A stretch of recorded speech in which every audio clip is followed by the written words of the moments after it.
शेरू और उसकी पत्नी रिया शहर के एक आधुनिक अपार्टमेंट में रहते थे। दोनों का जीवन बिल्कुल सामान्य और खुशहाल था। एक दिन उन्होंने फैसला किया कि वो अपने अपार्टमेंट में थोड़ा बदलाव करेंगे और नए फर्नीचर लाकर घर को और सुंदर बनाएंगे।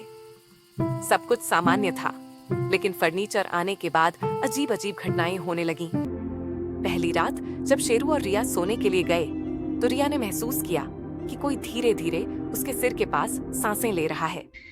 उसने सोचा कि शायद शेरू है, लेकिन जब उसने करवट ली तो शेरू गहरी नींद में था। उसे कुछ अजीब लगा, लेकिन उसने इसे नजरअंदाज कर दिया।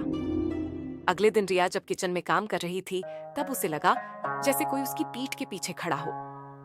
उसने पलट कर देखा, लेकिन वहां कोई नहीं था। उसकी घबराहट बढ़ने लगी। शेरू को जब उसने ये बातें बताईं, तो उसने हंसते हुए कहा, अरे तुम ज्यादा सोच रही हो, कुछ नहीं है यहाँ। लेकिन उसी रात कुछ ऐसा हुआ जिसने दोनों को चौंका दिया। आधी रात को अचानक शेरू जाग गया। उसे लगा जैसे कोई उसके बिस्तर के पास खड़ा है। उसने लाइट ऑन की, लेकिन वहां कोई नहीं था। तभी कमरे की दीवार पर एक परछाई दिखी, जो धीरे धीरे बड़ी होने लगी। शेरू और रिया दोनों को ऐसा लगा जैसे कोई चीज कमरे में है।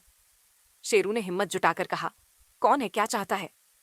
तभी एक ठंडी हवा का झोंका आया और एक आवाज आई, तुमने मुझे बुलाया था, अब मैं यहाँ हूँ।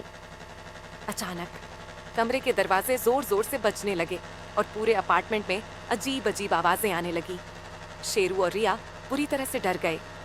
शेरू ने रिया का हाथ पकड़कर कहा, हमें इस अपार्टमेंट से बाहर निकलना होगा। लेकिन जैसे ही वे दरवाजे की तरफ बढ़े, दरवाजा अपने आप बंद हो गया। तभी रिया ने महसूस किया कि उसके पैरों के नीचे फर्श हिल रहा है।